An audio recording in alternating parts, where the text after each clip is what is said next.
Hola a todos, bienvenidos a Calamares en su tinta. Este espacio para que hablemos de historia y de historias de personajes raros y curiosos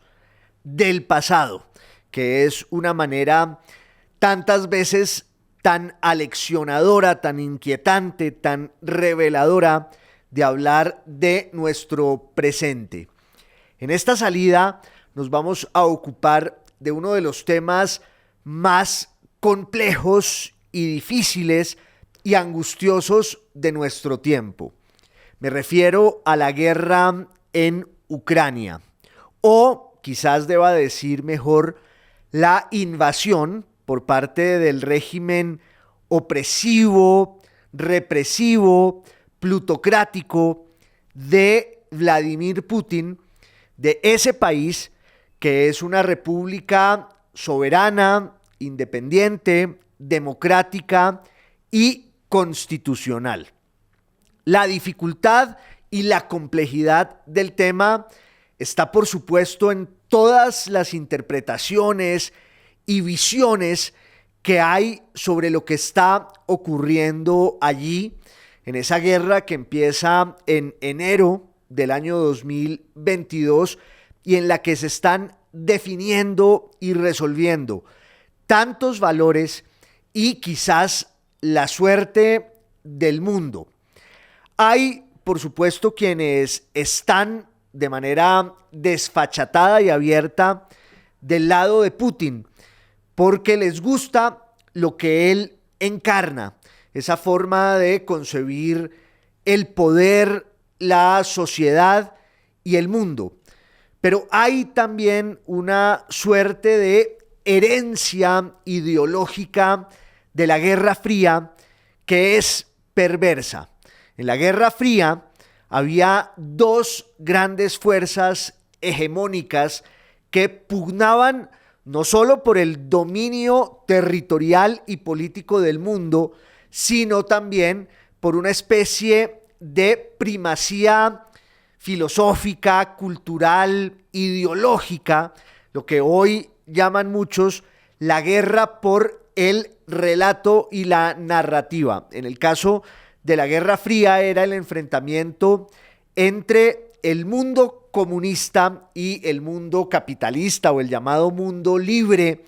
el primero encarnado en el poder de la Unión Soviética y su centro de irradiación en Moscú, y el segundo encarnado sobre todo por los Estados Unidos. Pareció en un momento dado que esa disputa ya no tenía sentido,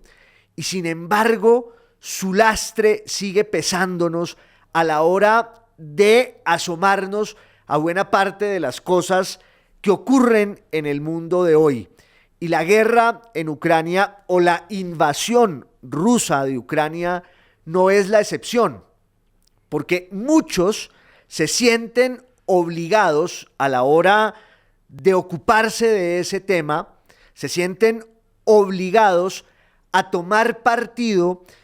con el sesgo ideológico y con las caretas y los prejuicios del siglo pasado, cuando para decir algo había que alinearse a veces con uno de los centros del poder y contraponerse de manera vehemente al otro. Era un mundo maniqueo, sin matices, binario, en el que todo estaba dividido por mitades. Frente a la guerra en Ucrania, hay quienes terminan exculpando y justificando a Putin porque no quieren sentirse del lado de los Estados Unidos, de la Unión Europea, y señalan algo que es muy válido y que es cierto, y es que impera en la sociedad, en el mundo, en la comunidad internacional, una suerte de hipocresía, una doble moral que nos lleva a rasgarnos las vestiduras con lo que está pasando en Ucrania, pero en muchos casos nos quedamos callados frente a lo que ocurrió y sigue ocurriendo en Siria, lo que ocurrió en Yemen, lo que ocurrió en Irak, lo que ocurre desde hace tanto en Palestina. Desde una perspectiva binaria y maniquea, desde una idea del mundo heredada de la Guerra Fría, en la que estamos en favor de algo y eso implica que estemos en contra de lo otro, aquello que represente la antítesis. En una visión del mundo así, es como si no hubiera la posibilidad de reconocer al mismo tiempo la complejidad de la realidad, que es multiforme y que es pródiga en eso, en colores, en matices. No tiene ningún problema que reconozcamos que en efecto hay una gran hipocresía y hay una doble moral a la hora de juzgar los hechos y las realidades del mundo.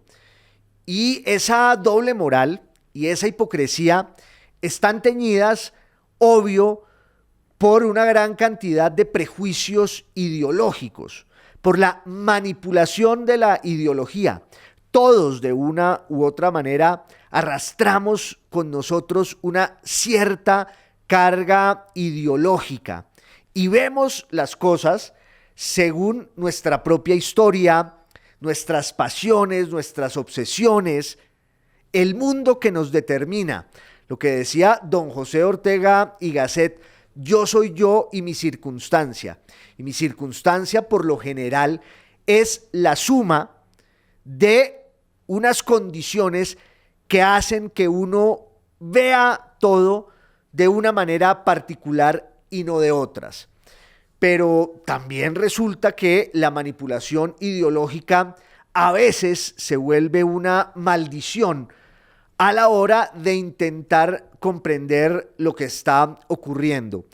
El caso ejemplar, arquetípico de la maldición ideológica es la guerra en Ucrania, por lo que decía. Hay una gran cantidad de analistas, opinadores y gente cualquiera que siente que no puede reconocer los hechos de la historia porque va a incurrir en una especie de falseamiento y traición ideológicos. No es necesario. Podemos señalar la hipocresía, la torpeza y la abyección, por ejemplo, de los Estados Unidos, y la forma brutal en que muchas veces esa acción hegemónica de una potencia occidental, y no solo los Estados Unidos, por ejemplo, Alemania, pues no tiene perdón y hay que pronunciarse. El caso de Ucrania, sin embargo, es un poco distinto,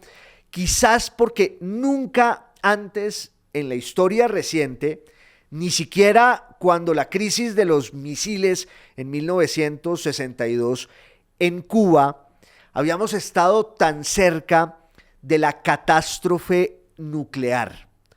Es una realidad que advirtieron muchos con respecto al conflicto entre el mundo occidental o la OTAN y Rusia.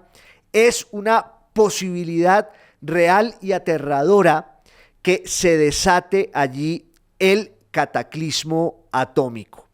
Y las consecuencias pues van a ser devastadoras, apocalípticas, terminales para la especie humana. Y esa es la razón por la cual el conflicto de Ucrania quizás sea diferente a otros que no son menos dolorosos, que no son menos graves y frente a los cuales también hay que señalar la hipocresía, las contradicciones, la doble moral, etc. En Siria, en Palestina, decir lo uno no implica negar lo otro, y creer que sí es repetir una visión del mundo que debemos clausurar y que debemos cerrar porque es una herencia perversa de la Guerra Fría. En el caso del conflicto en Ucrania, la explicación, por lo menos la que a mí me interesa aquí en Calamares en su tinta es la que está en la historia, porque además es un conflicto impregnado, cargado de historia en todos sus poros. La argumentación histórica hace parte esencial de lo que está diciendo, entre otras cosas, Vladimir Putin para justificar lo que él llama una acción defensiva para desnazificar a Ucrania, que es un relato mentiroso, falaz y también perverso que muchos repiten, insisto, por pura lealtad ideológica y por una nostalgia lamentable hacia el mundo ese que había en los años 60 y 70 del siglo pasado, cuando estábamos inmersos en la Guerra Fría. Digamos que el conflicto en Ucrania tiene dos grandes cuestiones históricas en juego. Una cuestión tiene que ver con el lugar de Rusia en el mundo y su poder como una de las potencias inequívocas. Además, una de las grandes potencias nucleares. La primera en ese ranking aterrador de la posesión de armas atómicas en las que yace, insisto, la posibilidad de la destrucción de la especie humana. Entonces, una cuestión es el lugar de Rusia en el mundo, el lugar de Rusia en Europa, su relación con la Unión Europea, su relación con los Estados Unidos, otras fuerzas hegemónicas, otras potencias económicas y militares, su relación con la OTAN, de la que ya vamos a hablar un poco más. Y la otra gran cuestión, no menos importante, es la de lo que podríamos llamar la entidad y la identidad de Ucrania. Es decir, la lucha histórica de muchos siglos de ese pueblo por encontrar, como se decía en el siglo XIX, un lugar bajo el sol y tener el derecho de reclamar su condición de nación independiente y soberana, que es lo que, entre otras cosas, Putin de manera sistemática le niega a Ucrania, su condición de nación. Esa es una pregunta que todos tenemos que plantearnos y resolver y respondernos a la hora de asomarnos a ese conflicto. ¿Es Ucrania una nación? ¿Sí o no? ¿Merece serlo? Ahí, en esa respuesta, debería estar el lugar en el que nos situemos a la hora de interpretar, opinar y juzgar lo que está pasando en ese país. En el caso de la primera cuestión, el lugar de Rusia en el mundo, quizás valga la pena rescatar un artículo, un ensayo brillante y polémico que escribió en 1947 el gran internacionalista e historiador y filósofo de la historia inglés Arnold Toynbee. Ese artículo se llama La herencia bizantina de Rusia. Toynbee plantea algo que ya habían dicho muchos otros autores, y es que Rusia recibió del Imperio Bizantino no solo la fe cristiana ortodoxa, que es uno de los elementos esenciales del vínculo entre Rusia y Ucrania, sino también una idea del poder. En el siglo XV, cuando cae Constantinopla a manos de los turcos otomanos,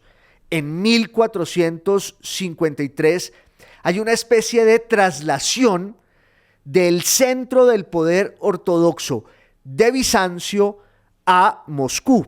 Entre otras, esa traslación es también una diáspora dinástica de alguno de los herederos de la última dinastía bizantina que van a entroncarse con las monarquías rusas o con las estirpes monárquicas en Rusia,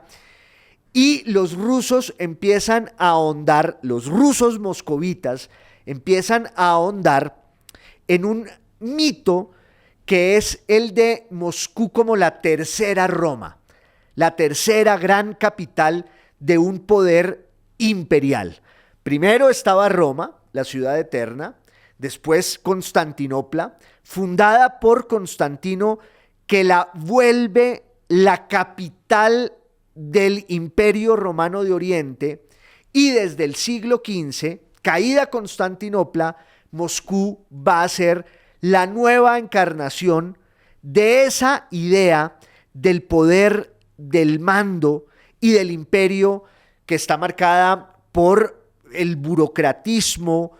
por lo que podríamos llamar el zarismo, como una tradición que va más allá de la forma de gobierno que impere y que se imponga en Rusia. El zarismo, claro, es el de los reyes y los zares. De hecho, la palabra zar quiere decir justo eso, el César, como en la tradición imperial romana. Pero hubo zarismo también cuando cae la monarquía y llega la revolución bolchevique y se impone el modelo soviético, y sin embargo la forma de concebir y de ejercer el poder allí es la de una tradición bizantina que Putin hereda y encarna y está llevando a unos nuevos límites. Esa visión bizantina implicaba una definición del lugar y la presencia de Rusia en el mundo, confrontándose siempre con Occidente. Bizancio era el Imperio Romano de Oriente y su identidad se definía a partir de su confrontación permanente con la Europa occidental, con lo que en términos culturales podemos llamar, con muchas comillas, Occidente. Eso lo hereda el poder ruso moscovita del zarismo dentro de una gran paradoja, y es que hay una ambición de occidentalizar las formas de la corte en Moscú, pero al mismo tiempo hay que establecer allí una zona de frontera que es la que marca la idea del poder y los alcances imperiales hegemónicos de Rusia como una gran potencia que va a ir surgiendo justamente desde el siglo XV, desde el siglo XVI y ya en adelante con el apogeo del siglo XVII, finales del siglo XVII y el siglo XVIII en adelante hasta nuestros días. En esa visión de la historia, en esa definición de la identidad y del poder rusos como la antítesis de Occidente y la frontera de la Europa oriental, hay, claro, una cuestión que es también religiosa, la de la ortodoxia, y no deja de ser muy diciente que muchos de los argumentos políticos e históricos que usa Putin coincidan con los de los grandes prelados y jerarcas de la Iglesia ortodoxa rusa, que claro, en tiempos de la dictadura comunista, pues fue extirpada, fue perseguida, fue marginada, y luego con la caída del comunismo cobró otra vez la importancia que tuvo siempre. Hay, repito, una coincidencia muy profunda entre la visión del mundo y de la historia y de la sociedad de Putin y el conservadurismo y la actitud reaccionaria y retardataria de los patriarcas y los prelados de la Iglesia Ortodoxa rusa, para la cual Occidente es la sede natural de todas las tentaciones diabólicas, liberales, modernizantes, el racionalismo, el consumismo. Qué contradicción y qué paradoja, como si en la plutocracia de mafiosos rusos no hubiera una voracidad capitalista que, entre otras, ha penetrado, ella sí, el alma occidental en uno de los rubros pues más simbólicos, que es, entre otras, el del fútbol. Pero dejando de lado esta desviación, Putin encarna y repite esa idea de la ortodoxia rusa en la que hay una satanización de Occidente. Lo ha ido haciendo cada vez más y ha ido recrudeciendo no solo el discurso, sino los métodos represivos en su propio país contra las minorías étnicas, contra los homosexuales, contra los disidentes, contra los opositores. En toda esa construcción ideológica hay también una visión del territorio y de la historia. Y es allí donde Ucrania entra siempre en el discurso de Putin como una especie de obsesión que varias veces él ha querido situar como una parte integrante y esencial de la nación y de la identidad rusas. En otras palabras, y lo ha dicho en muchísimos discursos desde hace años, no solo a raíz de la guerra en Ucrania y de la invasión, para Putin hay una gran Rusia, que es la misma idea que tenían los zares Romanov en el siglo XVIII y en el siglo XIX, y esa gran Rusia está compuesta además por la Rusia blanca, que es Bielorrusia, y por la que él llama la pequeña Rusia, que es Ucrania. Ahí en la pequeña Rusia, y Putin lo reconoce, está la semilla, está el origen de la identidad nacional y cultural de los rusos. Porque, como todos sabemos, en el siglo X fue por esa veta de Kiev por donde entró la cristianización y el ingreso de los rusos a la iglesia ortodoxa, que tenía su sede principal y su punto de irradiación en Constantinopla. En la realidad, Constantinopla siempre vio con alarma y preocupación esa zona de frontera con el mundo eslavo, y a partir del siglo IX se da un intento muy consistente por incorporar a todos los eslavos en el cristianismo, que era una forma de, y pongamos aquí también muchas comillas, civilizar a los bárbaros. Eso pasó con los búlgaros, pasó luego en lo que hoy llamamos Ucrania, que entre otras era una zona de gran mestizaje étnico, porque no estaban solo los eslavos orientales, sino que habían llegado también los normandos, los vikingos, en la constitución de eso que se va a llamar la Rus de Kiev,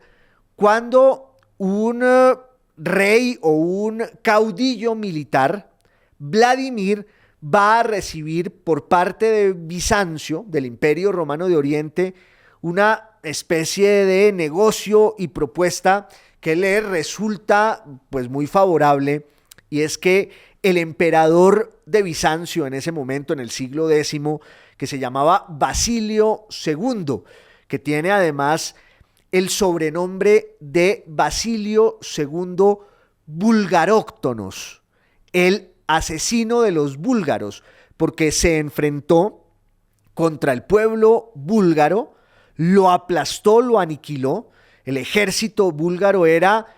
un contingente enorme de 10.000 hombres y Basilio II los cegó a todos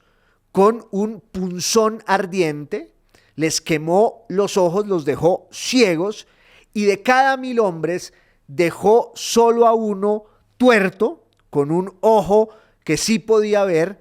y esos tuertos fueron los que llevaron a todo el ejército búlgaro de regreso a su tierra. Cuando el rey de los búlgaros vio ese panorama horripilante, murió carcomido por el dolor y el espanto. Ese mismo emperador bizantino, Basilio II, mandó a su hija Ana a que se casara con un caudillo eslavo que se llamaba Vlodomir o Vladimir,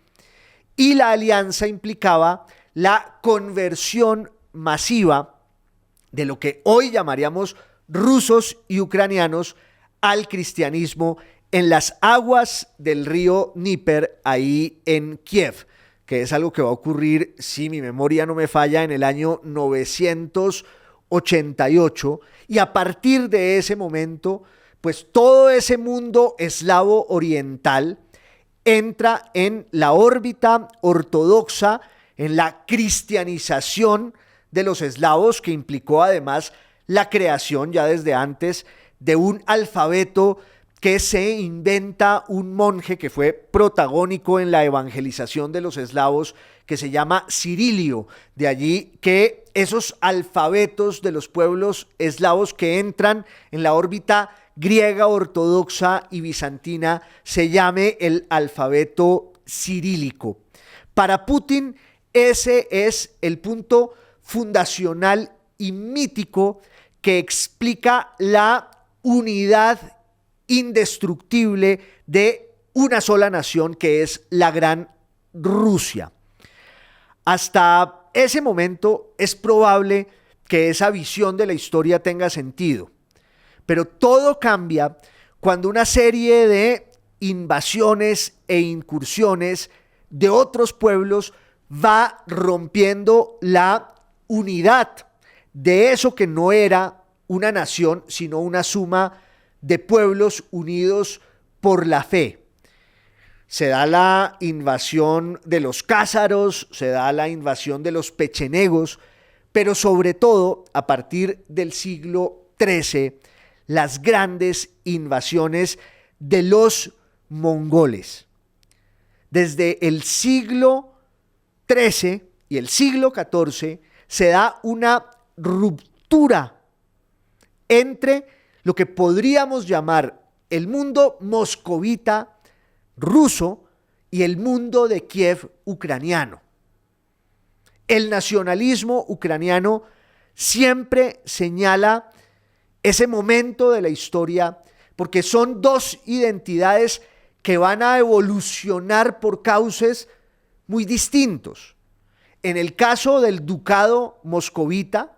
pues está allí la matriz que le va a dar origen a la identidad rusa y al poder monárquico, zarista y luego hegemónico e imperial de Rusia. En el caso de Kiev surge una identidad libertaria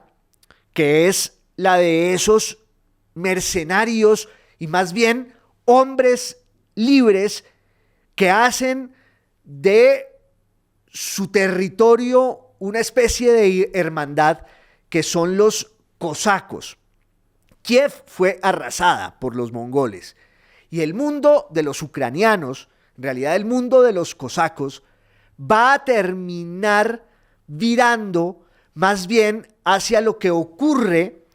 en el occidente del mundo eslavo, con dos comunidades que van a ir también engendrando una visión del poder que acoge e incorpora a parte de Ucrania, que son los lituanos y los polacos, que es donde arraigó además otra expresión del cristianismo eslavo, que es el cristianismo católico, la incorporación de los eslavos occidentales al cristianismo, pero por la vertiente católica.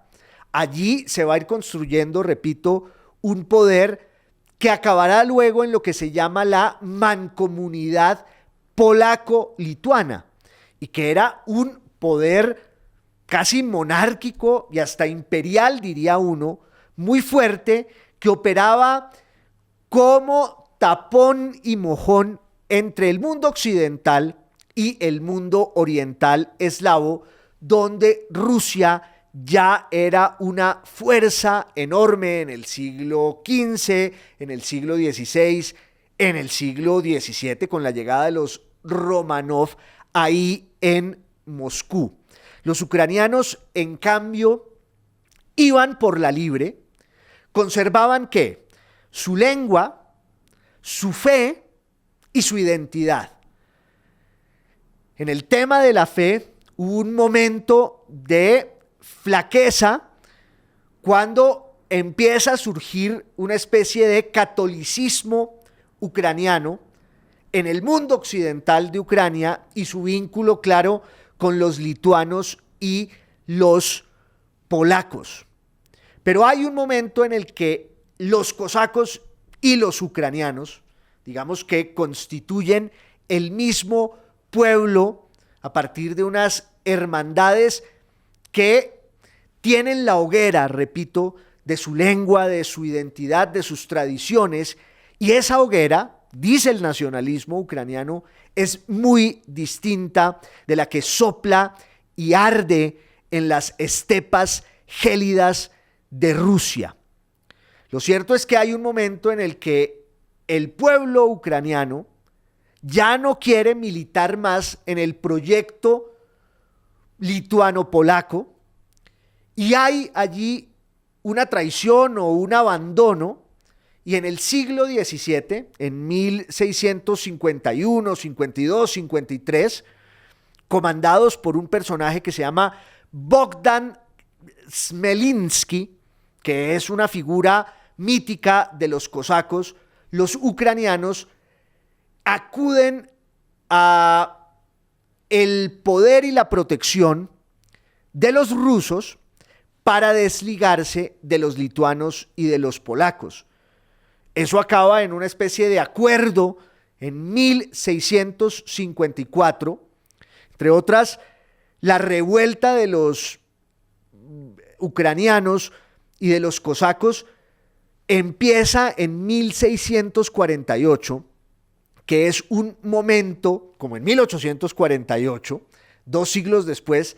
de gran agitación política en toda Europa. Se estaba acabando la guerra de los 30 años, en 1648, y viene una oleada de levantamientos y sediciones en toda Europa, sobre todo en el oriente de Europa, y esas ondas llegan hasta Ucrania, y los ucranianos abandonan la mancomunidad lituano-polaca o polaco-lituana y acuden a la protección de los rusos, el zar Alexei, y ese acuerdo se hace en 1654, que además es la razón por la cual en 1954 Khrushchev, que era el gran líder de la Unión Soviética, decide regalarle a Ucrania la península de Crimea. En términos geográficos, la península de Crimea, enclavada en ese lugar estratégico del Mar Negro, pues debería ser ucraniana, pero en términos culturales, étnicos y lingüísticos no lo fue jamás. Crimea era griega, era bizantina, luego entraron allí los turcos, a los que los rusos llamaban los tártaros, y en el siglo XVIII, en un empeño de rusificar todos sus dominios, Catalina la Grande decide meter un contingente de rusos que van a cambiar la estructura de Crimea para siempre, y Crimea a partir del siglo XVIII es rusa, no es ucraniana, hasta cuando en 1954 Khrushchev, en evocación del acuerdo entre los cosacos y el zarismo ruso en 1654 le regala a la República Soviética de Ucrania la península de Crimea. La realidad es que a partir de 1654 vuelven a convivir rusos y ucranianos, pero muy rápido, a principios del siglo XVIII, que va a ser el inicio ahí sí del gran imperialismo ruso. Otra vez los cosacos, ahora comandados por un gran personaje que se llama Iván Matsepa, al que, si no estoy mal, Tchaikovsky le dedica una ópera para hablar justamente del momento en el que los cosacos, comandados por Matsepa, deciden desligarse de los rusos, se unen con Suecia, porque había una guerra entre Suecia y Rusia, y esa guerra termina ganándola Rusia, y a partir de allí Rusia se vuelve el gran imperio, que es un puente entre la Europa oriental y la inmensidad esteparia asiática que va a ser dominada por Rusia. Rusia constituye una visión del poder que es la réplica del mito ese de su herencia bizantina y de su zona de frontera con el occidente, un occidente al cual, sin embargo, Pedro el Grande y todos sus descendientes van a codiciar y van a imitar en los usos cortesanos, pero en términos políticos, el imperio ruso de los Romanov desde el siglo XVIII es un interlocutor poderosísimo que oficia como el gran intermediario entre la idea de Occidente y la idea de Oriente. En el siglo XIX, esa situación no va sino a ahondarse mucho más. A finales del siglo XVIII hay dos naciones que el imperialismo ruso contribuye a atomizar, desmembrar y a extirpar. Son Polonia, por un lado, cuyos jirones se van a repartir por igual, Prusia, Rusia y Austria, y Ucrania, que queda una parte bajo la dominación imperial rusa y otra parte más pequeña y minoritaria hacia el occidente bajo la dominación de los austriacos, en esa zona también mítica de la identidad literaria y cultural y nacional de Ucrania, que es Galicia. La Galicia austriaca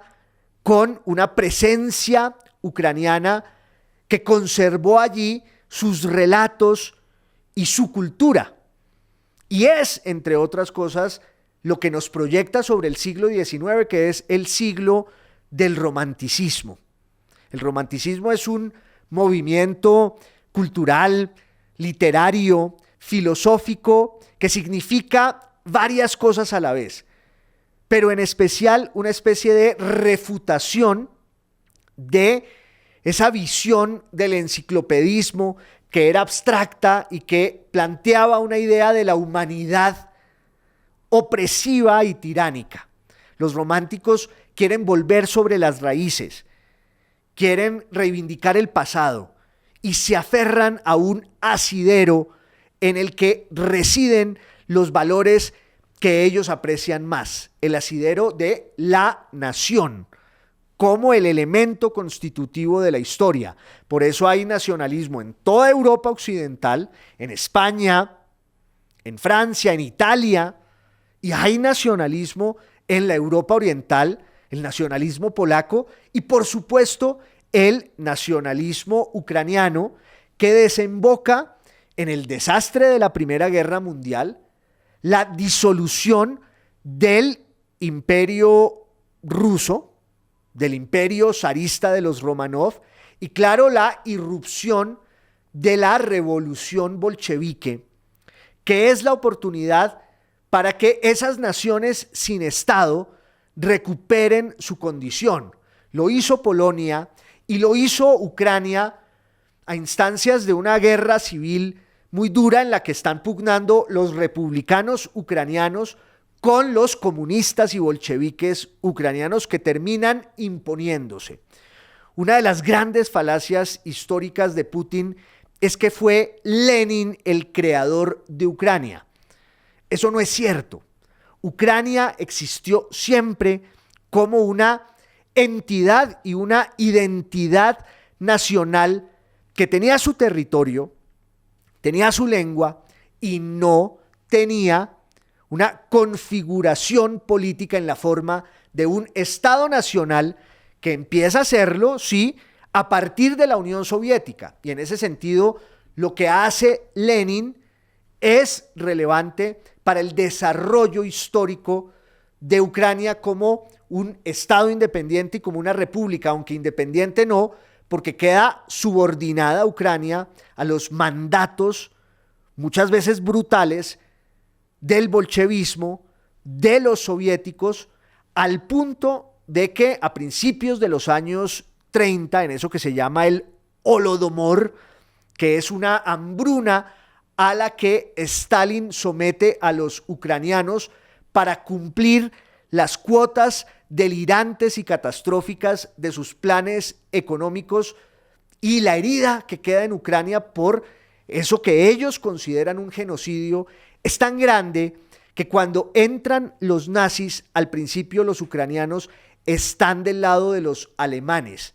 Muy pronto descubrieron que ese era un error y que los nazis hicieron de Ucrania también una carnicería. En esa especie de indefinición histórica entre la tiranía y la dictadura soviética y la tiranía y la dictadura nazi, Putin quiere enrostrarles a los ucranianos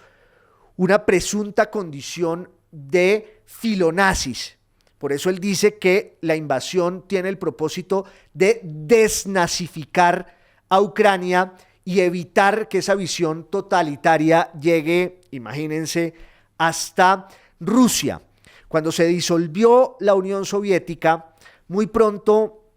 Ucrania proclama su independencia y se constituye como una república democrática y constitucional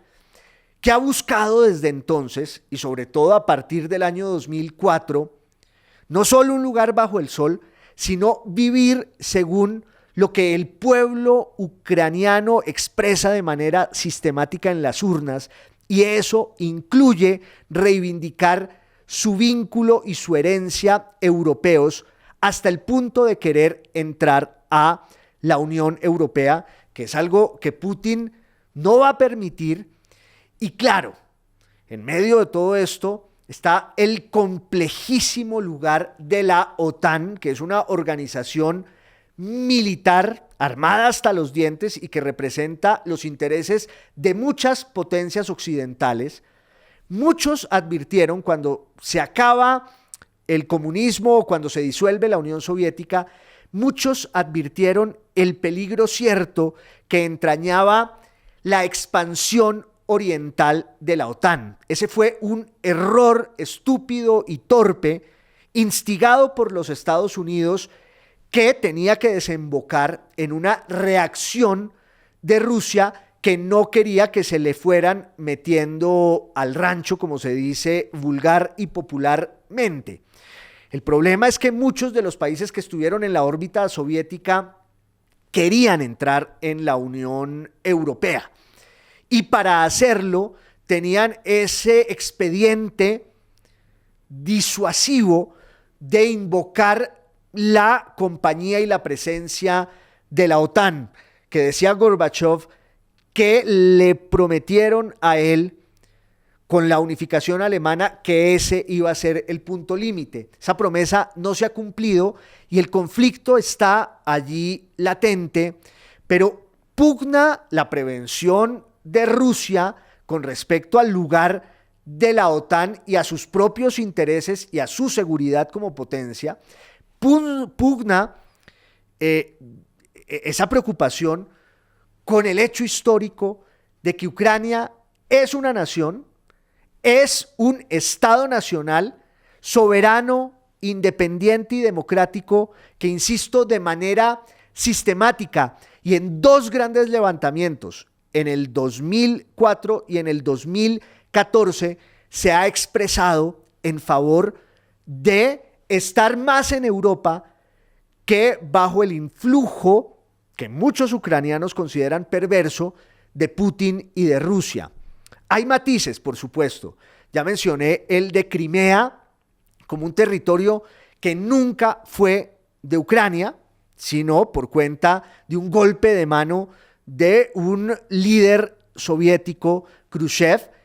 y hay una situación también muy difícil en el oriente de Ucrania, que es una zona que en el siglo XIX y en el siglo XX fue rusificada también por los Romanov y por Stalin. Era la gran zona de la metalurgia en la Unión Soviética y es una zona que en términos lingüísticos y culturales pues tiene una identidad mucho más cercana a Rusia que a Ucrania. Es lo que se llama la cuenca del río Don,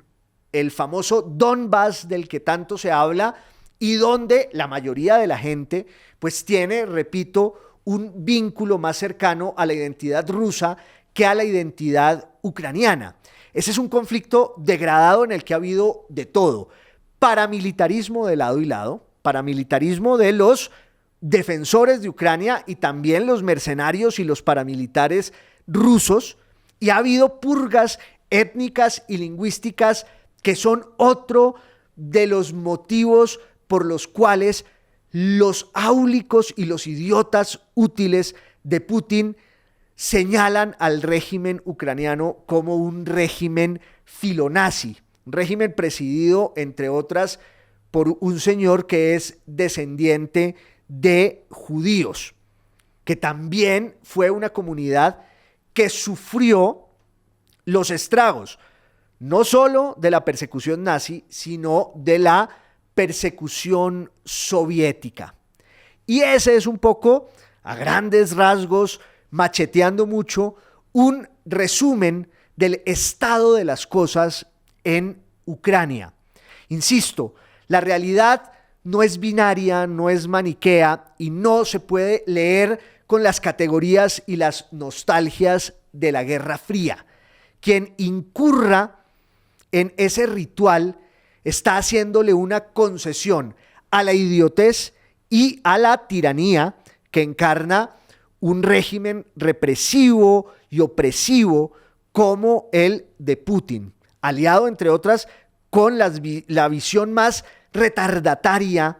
y conservadora de esa sociedad. La realidad está llena de grises y de matices que hay que desentrañar. Ahí en el oriente de Ucrania no estamos siempre ante una narración, una novela de buenos y malos. Y podemos sin problema reconocer la hipocresía de las potencias y de la sociedad occidental, su doble moral frente a muchos temas. Pero no puede ser esa una estrategia y una coartada y una maroma repugnante para negar las evidencias. Una de ellas, que el régimen de Putin, inspirado en una visión falaz y perversa de la historia, está invadiendo un país que es una nación que ha luchado por siglos por su entidad y por su identidad. Y esa nación tiene que tener el derecho, si lo es de verdad, de concebir su sistema político y sus alianzas económicas, culturales y de todo tipo con quien quiera. Por supuesto, si hubiera que pensar, aunque es ridículo hacerlo desde Colombia, en una solución posible de ese conflicto, la OTAN no puede meterse en Ucrania, pero Ucrania tampoco va a vender gratis sus muertos y el dolor de haber resistido de manera heroica a una invasión infame. Tiene que entrar en la Unión Europea. Ese es un punto de honor que seguramente están reivindicando quienes ponen el pecho de verdad en ese país que, insisto, pues tiene que verse con los mismos valores de todos aquellos que hablan de la soberanía y la autodeterminación de otros pueblos. Y está bien que sea así. Esos otros pueblos también tienen que tener ese derecho. Pero Ucrania se ha jugado la vida y la piel durante siglos, casi un milenio, por ser una nación. Aceptarlo o no es el punto de partida